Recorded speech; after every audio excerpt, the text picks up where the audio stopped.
Hello friends, आप सभी का आपके यूट्यूब चैनल पे एक बार फिर से स्वागत है। और आज इस वीडियो में हम बात करने जा रहे हैं फूड कॉरपोरेशन ऑफ इंडिया की तरफ से नॉन एग्जीक्यूटिव फॉर्म के लिए फॉर्म निकला है और इसके अंदर हम इसके फुल नोटिफिकेशन के बारे में समझेंगे। तो चलिए वीडियो को शुरू करते हैं। इस वीडियो में हम क्या क्या समझेंगे कि क्वालिफिकेशन क्या चाहिए, एज की रिक्वायरमेंट क्या चाहिए, किसी पोस्ट में एक्सपीरियंस चाहिए कि नहीं चाहिए उसके बारे में, साथ में सैलरी की बात करेंगे और जिसके अंदर इंपॉर्टेंट चीज़ आता है उसके बारे में भी जानकारी ले लेंगे। तो सबसे पहले बता देना चाहता हूं कि इसमें कौन कौन से पोस्ट निकाली गई हैं। तो आप यहां देख पा रहे हैं, जूनियर इंजीनियर सिविल के लिए है, जूनियर इंजीनियर इलेक्ट्रिकल मैकेनिकल के लिए है, साथ में स्टेनोग्राफर का है और असिस्टेंट ग्रेड का वैकेंसी निकला है। ये 4 पोस्ट यहाँ पे देखने को मिल रहा है और यही 4 पोस्ट आपको हर जोन के अंदर भी देखने को मिलेगा। आप यहाँ देख पाएंगे, यहाँ जोन वाइज के हिसाब से यहाँ पर डिवीजन किया गया पोस्ट का। जैसे कि नॉर्थ जोन की बात करते हैं तो जूनियर इंजीनियर सिविल के अंदर टोटल 13 सीट है, टोटल 22 सीट हो जाता है। वही इलेक्ट्रिकल और मैकेनिकल की बात करते हैं तो टोटल 8 सीट होता है। स्टेनोग्राफर में 43 सीट होता है और असिस्टेंट ग्रेड 3 जनरल के अंदर 463 सीट होते हैं। उसी प्रकार से नॉर्थ जोन के अंदर 2388 सीट आता है। अब ये नॉर्थ जोन का मतलब क्या होगा इसका आगे हम बताने वाले हैं। नॉर्थ जोन, वेस्ट जोन, ये सभी के बारे में हम आगे जानकारी आपको देने वाले हैं। इसके बाद यहाँ देखेंगे नॉर्थ जोन में आपको 2388 सीट है। साउथ जोन की अगर बात करते हैं तो लगभग 989 सीट है और वहीं ईस्ट जोन की बात करते हैं तो 768 सीट है और वेस्ट जोन की जब बात करते हैं तो 713 सीट है। वहीं पर नॉर्थ ईस्ट की बात करते हैं तो वहाँ पे 185 सीट दिया गया है। और यहाँ पे सभी का आप देख पा रहे हैं, पेमेंट की अगर बात करूँ तो 34,000 से लेकर 1,34,100 दिया गया है जेई सिविल इंजीनियर को। इलेक्ट्रिकल और मैकेनिकल को यहाँ पर 34,000 से लेकर 1,34,100 रुपया दिया गया है। वहीं पर स्टेनोग्राफर की बात करते हैं 30,500 से लेकर 88,100 रुपया इसका दिया गया है। असिस्टेंट ग्रेड 3 की बात कर रहे हैं जनरल में तो 28,200 से लेकर 79,200 रुपया दिया गया है। वहीं पर असिस्टेंट ग्रेड 3 की बात करते हैं जिसमें अकाउंट में तो 28,200 से 79,200 दिया गया है। अब वही चाहे हिंदी में हो, चाहे डिपोर्ट में हो, चाहे टेक्निकल में हो, उन सभी का सैलरी 28,200 से लेकर 79,200 दिया गया है। तो ये रहा आपका सैलरी के बारे में। अब चलिए हम बात करते हैं इसके अंदर आगे क्वालिफिकेशन के बारे में। तो यहाँ पे देख पा रहे हैं, यहाँ लिखा हुआ है क्वालिफिकेशन या एक्सपीरियंस 1 अगस्त 2022 तक का ही होना चाहिए। तो यानी कि जो बच्चे जिसका रिजल्ट 1 सितंबर या फॉर्म के लास्ट डेट तक आ रहा है तो इस फॉर्म का अप्लाई नहीं करेंगे।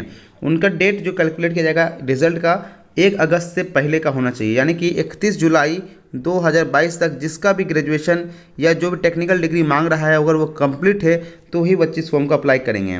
तो सबसे पहले यहाँ देख पा रहे हैं लिखा जेई के लिए अप्लाई कर रहा है सिविल इंजीनियर में तो कम से कम डिप्लोमा डिग्री कंप्लीट होना चाहिए, यानी बीटेक आपका कंप्लीट होना चाहिए, या अगर आप डिप्लोमा कंप्लीट किए हुए हैं तो 1 साल का एक्सपीरियंस आपको यहाँ पर चाहिए जेई की पोस्ट के लिए। वही अगर मैकेनिकल की बात करते हैं, इलेक्ट्रिकल में मैकेनिकल के अंदर इस दोनों में आपका एक में आपका क्या होना चाहिए, बीटेक होना चाहिए। अगर आपके पास बीटेक नहीं है तो कम से कम डिप्लोमा के साथ 1 साल का एक्सपीरियंस होना चाहिए। अगर आप स्टेनोग्राफर का फॉर्म भर रहे हैं तो ग्रेजुएशन डिग्री होना चाहिए जहां पे 40 वर्ड पर मिनट आपका टाइपिंग होगा और 80 वर्ड पर मिनट टाइपिंग आपका इंग्लिश और हिंदी में और शॉर्ट हैंड में देखने को मिलेगा। तो यहाँ पे देख पा रहे हैं 40 वर्ड पर मिनट इंग्लिश में टाइपिंग और 80 वर्ड पर मिनट आपका शॉर्ट हैंड होना चाहिए, ये आपको ध्यान रखने हैं। वहीं पर अगर बात करते हैं असिस्टेंट ग्रेड 3 पोस्ट के लिए जहाँ पे ग्रेजुएशन डिग्री किसी भी बोर्ड में किसी भी चीज़ में चलेगा लेकिन आपको कंप्यूटर नॉलेज आना चाहिए। उसके बाद अगर अकाउंट्स की बात करते हैं तो आपको बैचलर ऑफ कॉमर्स कंप्लीट होना चाहिए और साथ में आपको कंप्यूटर आना चाहिए चलाने के लिए। अगर असिस्टेंट ग्रेड 3 टेक्निकल का फॉर्म भरना चाहते हैं तो बीएससी होना चाहिए एग्रीकल्चर में किसी भी बोर्ड से, और साथ में अगर ये नहीं है तो कम से कम बीएससी आपका होना चाहिए बॉटनी में, जूलॉजी में, बायोटेक में या बायोकेमिस्ट्री में, माइक्रोबायोलॉजी में या फूड साइंस में। अगर ये भी नहीं है तो कम से कम बीटेक बी होना चाहिए फूड साइंस में, फूड साइंस एंड टेक्नोलॉजी या एग्रीकल्चर इंजीनियरिंग, बायोटेक्नोलॉजी, इसमें से कोई भी एक डिग्री चलेगा, आप भर सकते हैं। इसके बाद अगर देखते हैं साथ में कंप्यूटर का टाइपिंग आपको या नॉलेज आना चाहिए। वहीं अगर डिपोर्ट की बात कर रहे हैं तो ग्रेजुएशन डिग्री कंप्लीट होना चाहिए जहां किसी भी डिसिप्लिन पर और कंप्यूटर नॉलेज आपको होना चाहिए। अगर आप असिस्टेंट ग्रेड 3 हिंदी के लिए अप्लाई कर रहे हैं तो कम से कम ग्रेजुएशन आपका हिंदी का एज अ मेन सब्जेक्ट यानी कि आपका हिंदी ऑनर्स होना चाहिए, जहाँ पे आपके पास ये टैलेंट होना चाहिए कि आप इंग्लिश को आसानी से ट्रांसलेट कर सकते हैं हिंदी के लिए ताकि अपना आपको आसानी हो जाए।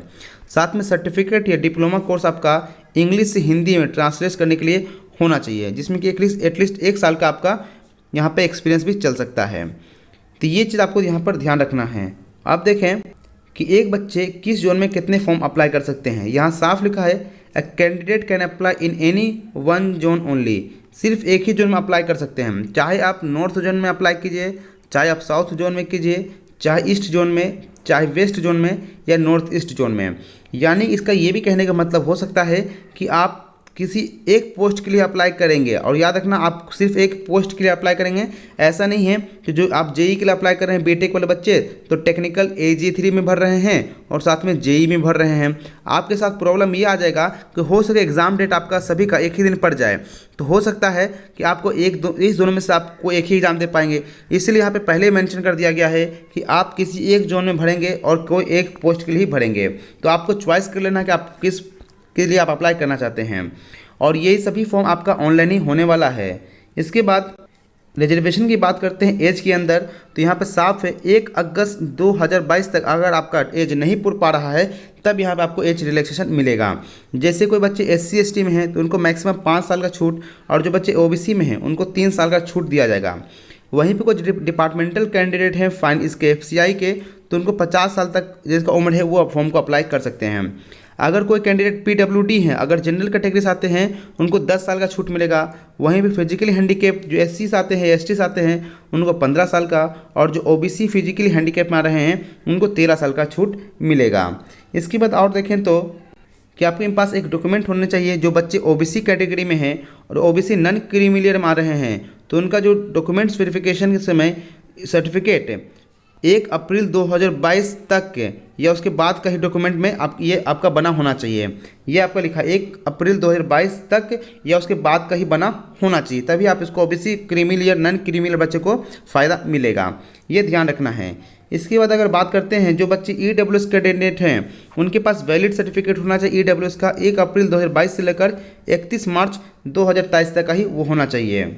जो लड़की विडो डाइवोर्स वुमेन है या वुमेन जुडिशली सेपरेटेड हैं, अगर वो रीमैरिड नहीं किए हैं तो 35 साल तक उनको छूट मिलेगा, 38 साल और 40 साल तक छूट मिलेगा। जनरल को 35 है, OBC को 38 है और SC ST को 40 साल का यहाँ पे छूट मिलेगा। अब बात कर लेते हैं सिलेक्शन प्रोसेस के बारे में। तो जो बच्चे जेई के लिए फॉर्म भर रहे हैं, जेई और मैकेनिकल और इलेक्ट्रिकल के लिए फॉर्म भर रहे हैं, उनका यहाँ पे 2 पेपर होगा एक दिन के अंदर, पेपर 1 और पेपर 2, और दोनों देना कंपलसरी होगा। जहाँ पे आप देख पा रहे हैं पेपर 1 देने के बाद ही आपका पेपर 2 यहाँ पे होगा, और वो भी सिंगल सीटिंग में होगा। लेकिन जो स्टेनोग्राफर का फॉर्म भर रहे हैं उनको यहाँ पर डायरेक्ट पेपर 3 का फॉर्म देना होगा, पेपर 1 और पेपर 2 उनको नहीं देना होगा, और उसके बाद ही उनका टाइपिंग और शॉर्ट हैंड होगा जो सिर्फ क्वालिफाइंग नेचर का होगा। और जो स्टेनोग्राफर का जो मेरिट बनेगा वो अब पेपर 3 में आप जैसा मार्क्स लाएंगे उसके हिसाब से आपका मेरिट बनेगा। अब जो बच्चे AG यानी कि असिस्टेंट ग्रेड जनरल का फॉर्म भर रहे हैं, उसके बाद जो बच्चे असिस्टेंट ग्रेड 3 डिपोर्ट का फॉर्म भर रहे हैं उनको मात्र पेपर 1 ही देना पड़ेगा, मात्र एक ही पेपर देना होगा, उसके बाद पेपर 2 नहीं देना है। लेकिन अकाउंट्स का, टेक्निकल का और हिंदी का जो बच्चे दे रहे हैं उनको पेपर 1 और पेपर 2 दोनों देना होगा। और पेपर 1 कॉमन किसके लिए, A B D F G H, ये सब पोस्ट के लिए कॉमन है। अब देखिए यहाँ पर बात करते हैं कि पेपर 1 में क्वेश्चन कैसे कैसे आएंगे, क्या क्या तरीके हैं। पेपर 1 के अंदर 120 क्वेश्चन पूछे जाएंगे, 90 मिनट का टाइम दिया जाएगा। 60 क्वेश्चन पेपर 2 में पूछे जाएंगे, 60 मिनट का टाइम दिया जाएगा। पेपर 3 में जो स्टेनोग्राफर का है उसका 120 क्वेश्चन पूछा जाएगा, 90 मिनट का समय दिया जाएगा। और ध्यान रखना है यहाँ पे आपका नेगेटिव मार्किंग है जो 1/4 काम करेगा। इसके बाद अगर बात करते हैं सिलेबस के बारे में क्या क्या पूछेगा इसके अंदर, तो इंग्लिश पूछेगा 25 क्वेश्चन 25 मार्क्स के, 20 मिनट टाइम दिया जाएगा। रीजनिंग मैथ 25 क्वेश्चन पूछे जाएंगे, आपको 20 मिनट टाइम दिया जाएगा। वहीं पे जीके और साइंस की बात करते हैं, इसके अंदर टोटल 30 मिनट आपको टाइम दिया जाएगा, 45 क्वेश्चन होंगे और ये बाइलिंगुअल होंगे। ध्यान रखना है कि आपको पहले इंग्लिश आप चाहे 25 क्वेश्चन आप 10 मिनट में ही सॉल्व क्यों ना कर लिए हों, ये आपको एक्स्ट्रा टाइम इसमें नहीं दिया जाएगा। ये आपको 20 मिनट के अंदर जैसे कंप्लीट करेंगे तभी आपका ऑटोमेटिक रीजनिंग खुलेगा। रीजनिंग कंप्लीट होगा फिर आपका मैथ खुलेगा, उसके बाद आपका जीके खुलेगा। जैसा आप जानते हो बैंक में इसी प्रकार से आजकल हो चुका है।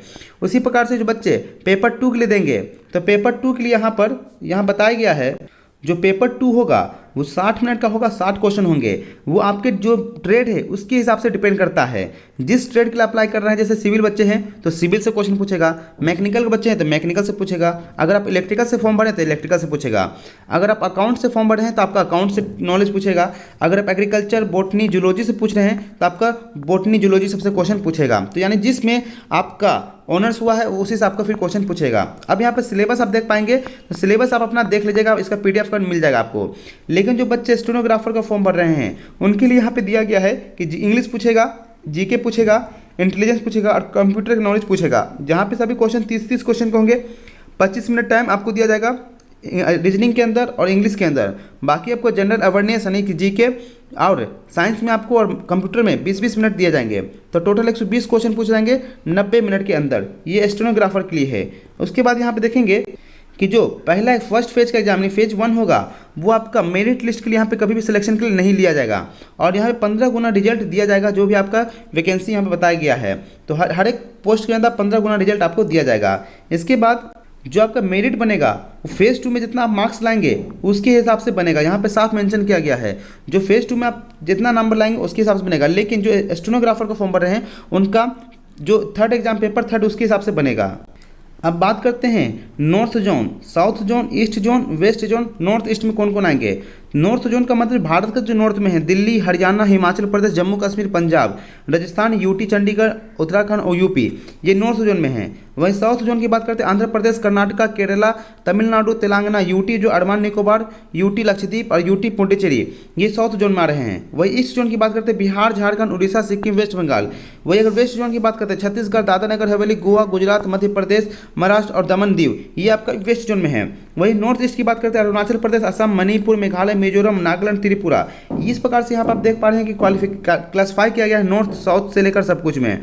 और यहाँ पे 500 रुपये आपका यहाँ पे एप्लीकेशन फ़ीस लगने वाला है, ध्यान रखिएगा।